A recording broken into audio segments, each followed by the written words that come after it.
wearing a sweater that was selected for you by the people in this room from a pile of stuff.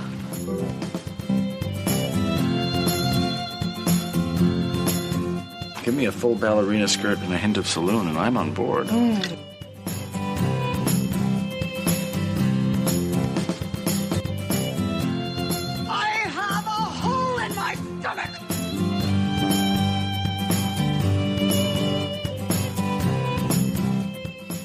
I can't go back. Welcome to the She Became Visible podcast. I'm your host, Renee Steelman. This podcast is my story. It's your story. It's our story. It's all the stories of all the women who one day knew that it was time to remember who they were, who they are, and stand up and be seen.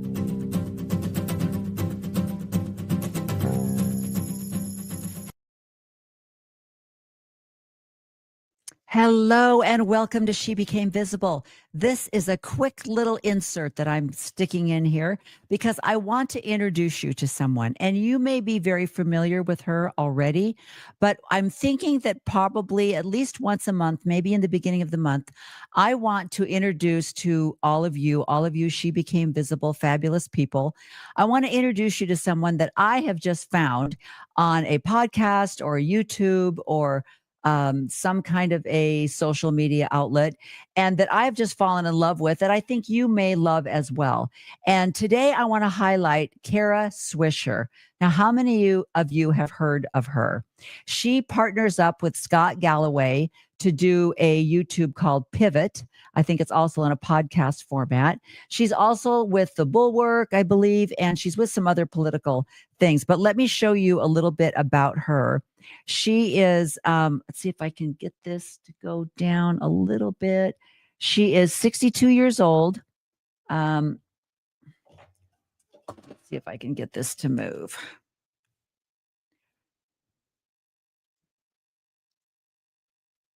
Don't think I can get it to move on here.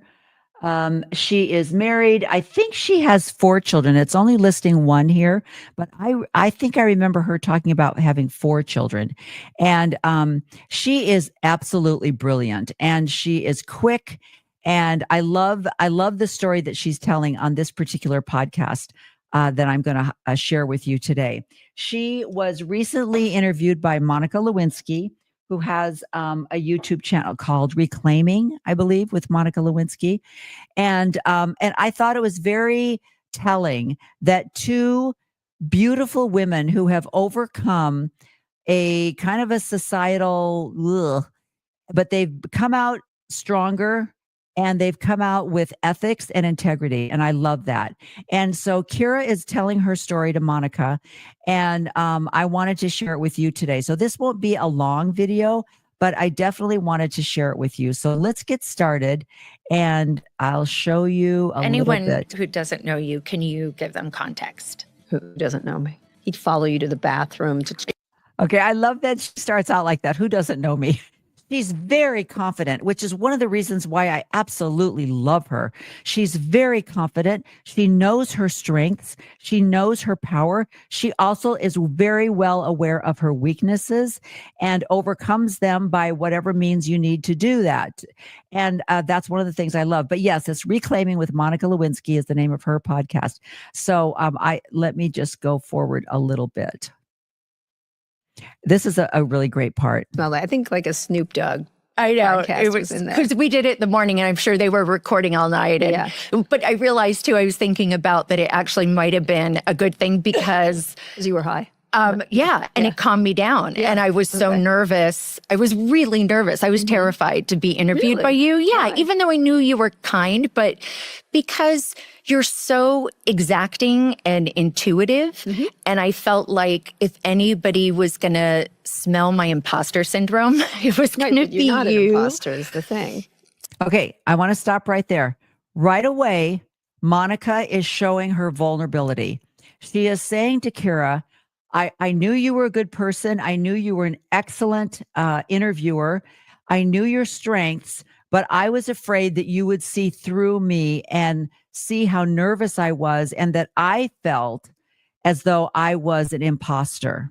And that's the, the definition of the imposter syndrome is where we don't ever feel good enough, that we don't ever feel as though we're qualified, or we don't feel as though we have whatever it takes to do something or to achieve something. And that's called the imposter syndrome, where we always think we're not quite really worthy of any of the things that we've attained. And so right away, Kira says, but you're not an imposter.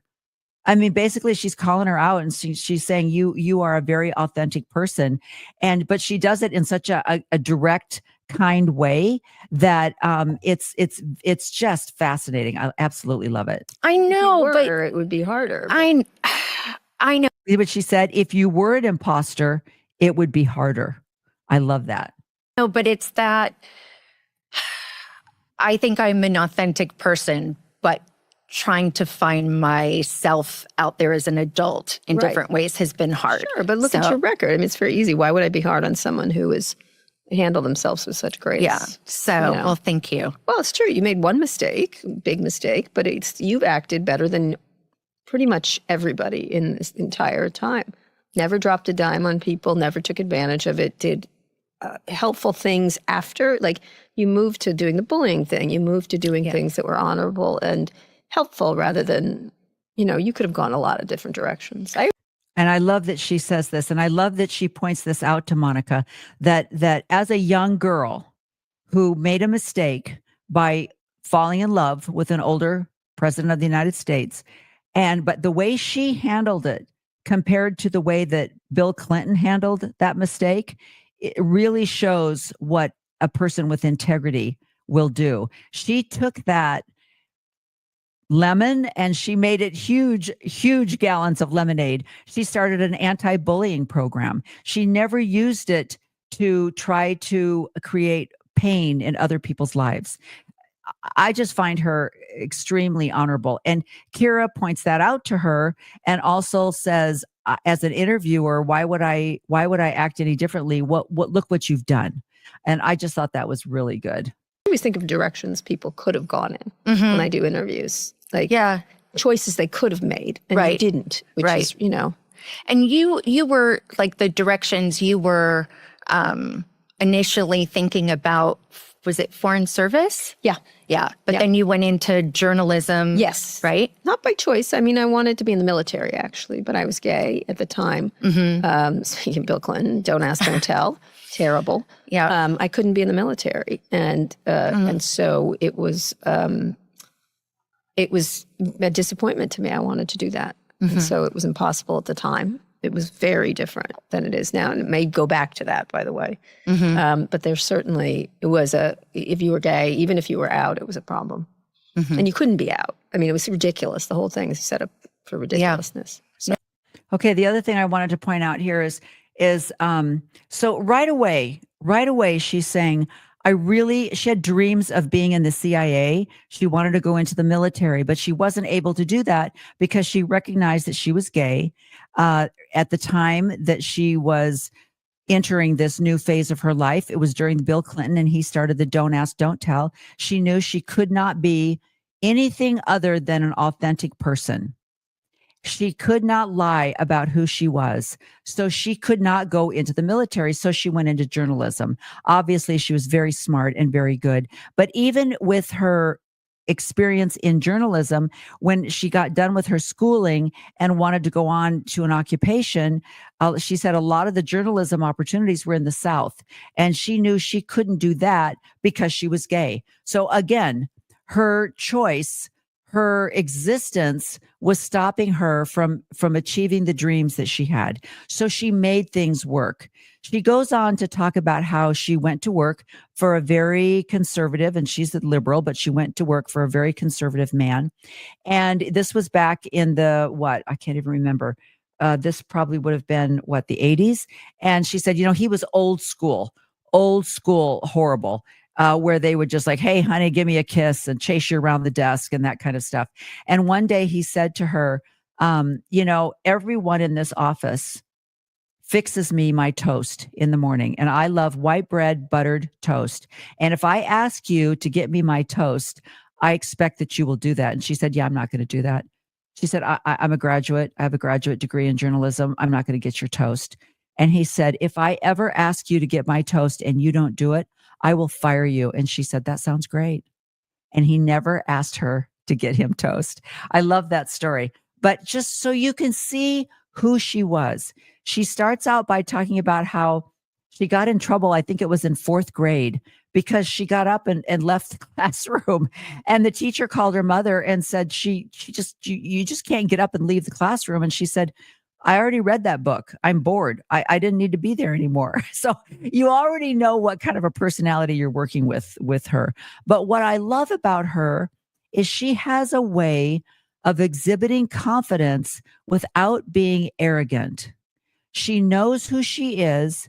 She's proud of what she's accomplished, but she's not in your face bragging. She's just kind of stating a fact. It's absolutely amazing. Let me see if I can forward to another section that I loved. No, I remember. Mhm. I remember.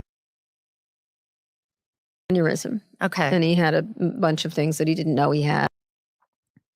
Very good parts of it. But mostly it's negative. Right. I mean, do you have thoughts yet about what we can do to preserve it, to bring back?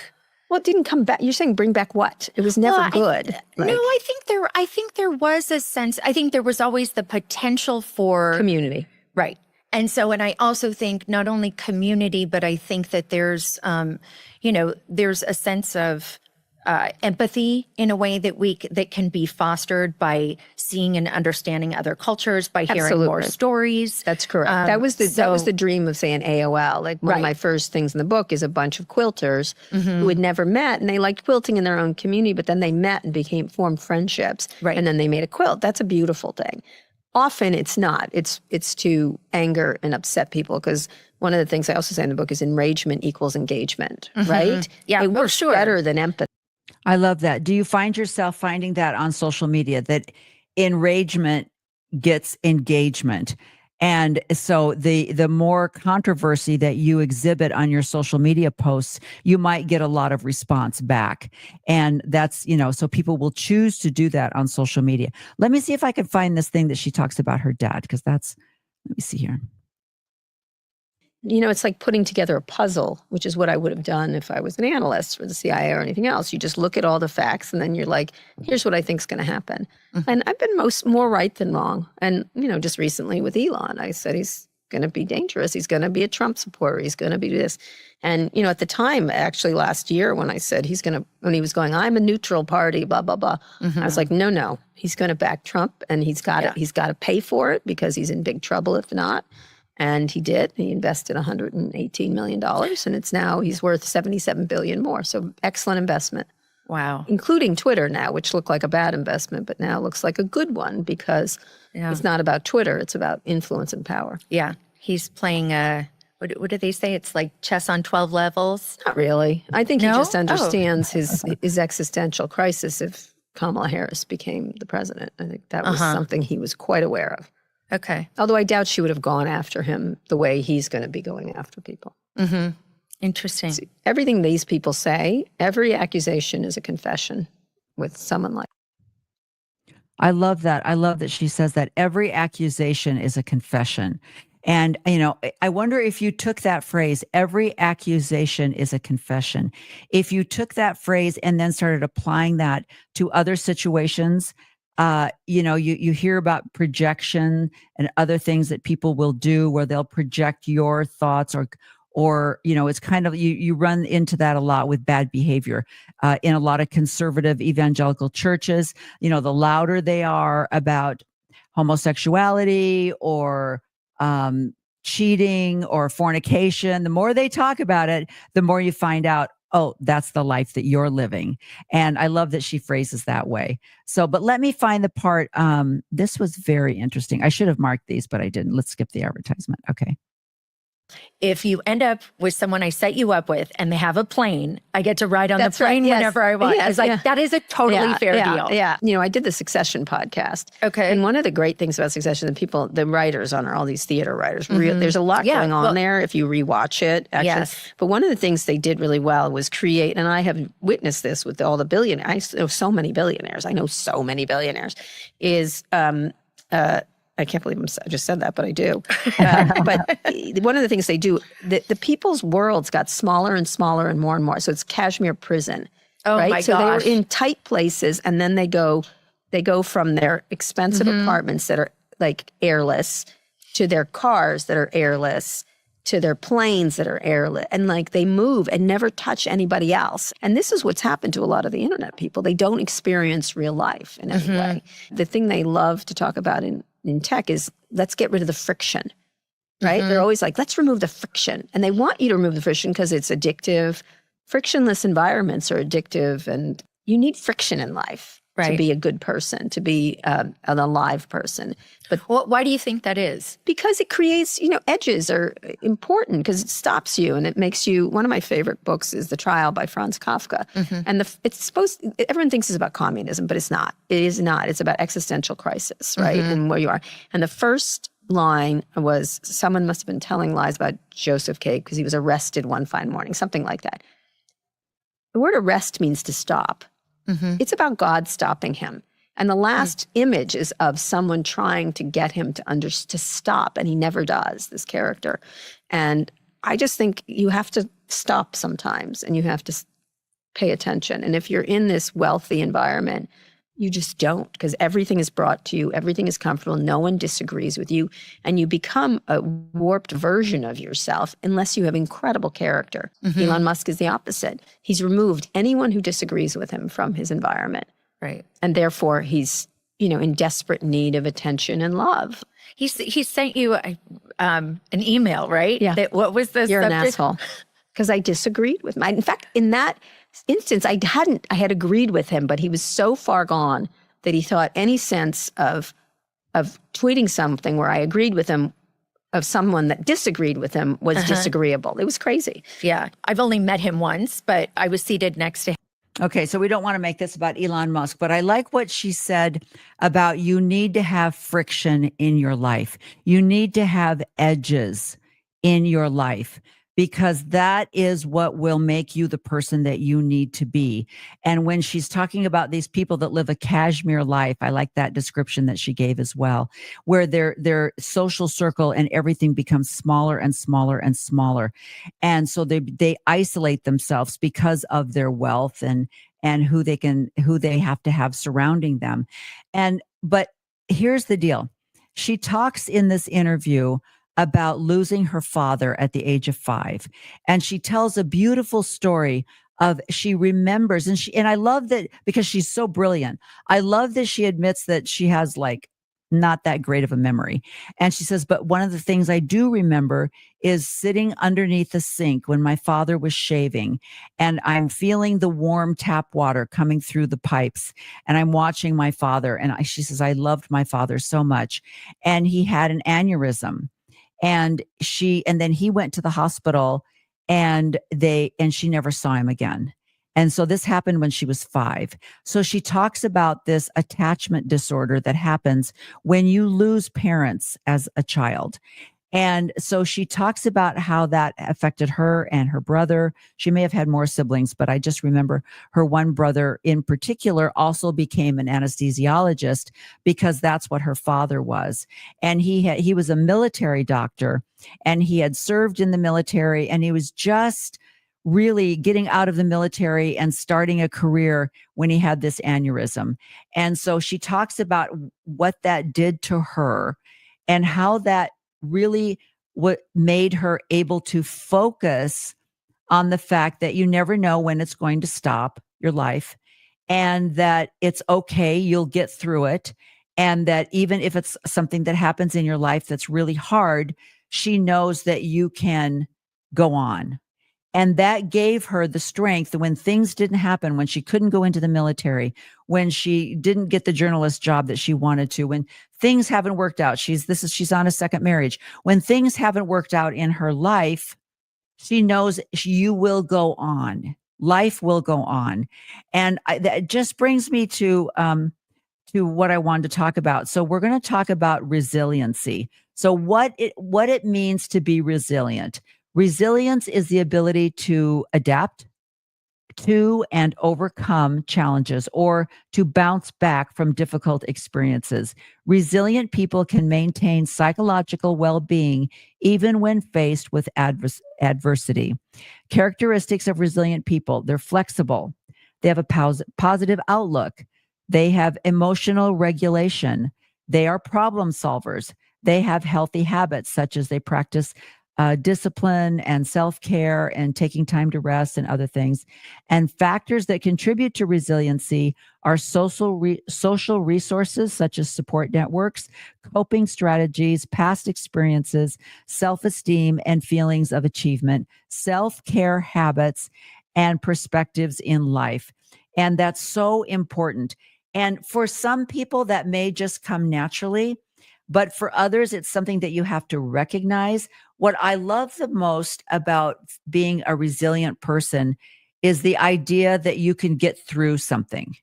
And like, I remember when our youngest child was born, and he was born 2 weeks early, which is no big deal. He weighed a little over 6 pounds.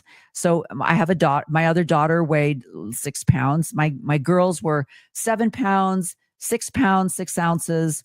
And my boys were 8 pounds, 13 ounces, 8 pounds, 9 ounces. So the fact that he weighed 6 pounds was like, whatever, that's no big deal.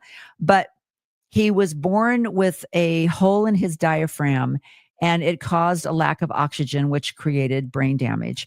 And he wasn't diagnosed at first, but they did do a brain scan and they could see the brain damage. And they warned us that he was at a very high risk of having cerebral palsy.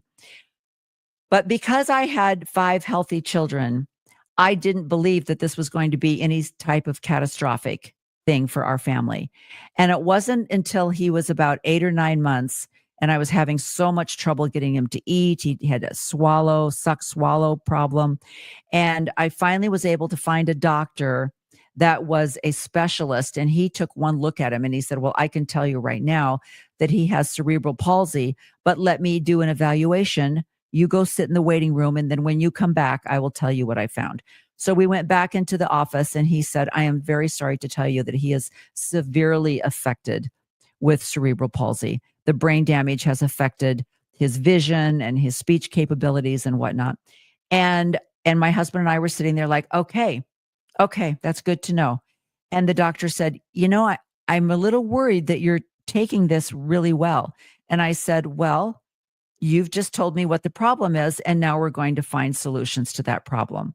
And so from that point on, for the 37 years that he lived on this earth, everything was about accepting the way he was and making it work. And we included him in our family in every single area. We took him on vacation. We took him on airplanes. We took him to Disneyland. We took him sledding in British Columbia. We took him camping. We took him everywhere. And was it difficult? Yes. But to me, it was like, I don't have a choice. This is who he is. You are part of our family. You will be included. And so through my feelings of, this is my problem, how can I get through this, has really made it possible for me to have a pretty happy life. And like Kira, when I got out of high school, I had plans of being a flight attendant. And I had actually applied to a college that had a flight attendant program. I got accepted, and I went to my parents, who were not college people. Nobody in her family. She had one brother that had actually gone to college, but out of her 8 siblings born during the Depression, no one went to college. They were just hardworking Midwest people. And so when I told my mother and my stepfather that I was going to that I'd been accepted at this college, they said, "How are you going to pay for that?" And they were just like, "How do you pay for something like that?" And I said, "I thought you guys would help me out." And they said, "Oh no, we're not going to do that." And then I contacted my biological father and said, would you help me pay for college? And he said, no, why would I do that? So I joined the Navy.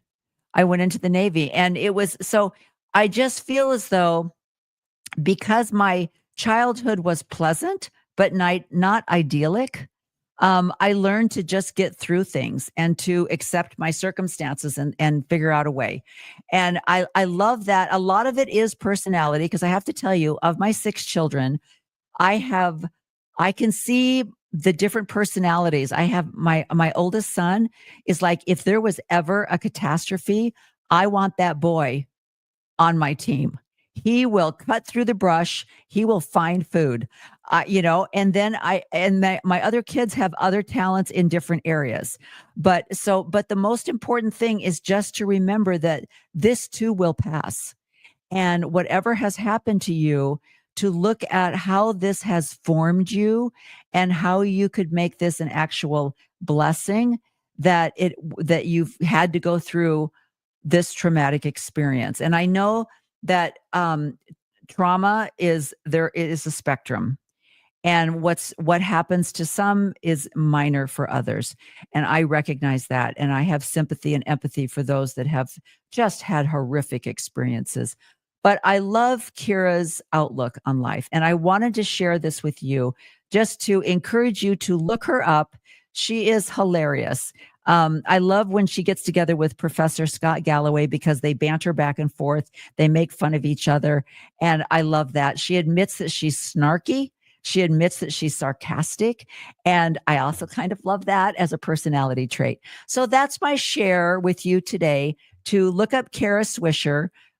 Find her, watch her on her podcast and on YouTube. And I hope you enjoy her as much as I do. So that's my share today. Thanks for joining me on She Became Visible. I have a fabulous show coming out in about a half hour. I want you to watch it. It is a collaboration with Megan Connor. And we are talking all about Lori Vallow Daybell, all about Ruby Franke. And she's got some inside information you're going to want to listen to. So tonight at 6 Mountain Time, She Became Visible YouTube. Got to watch it. Talk to you later. Bye-bye.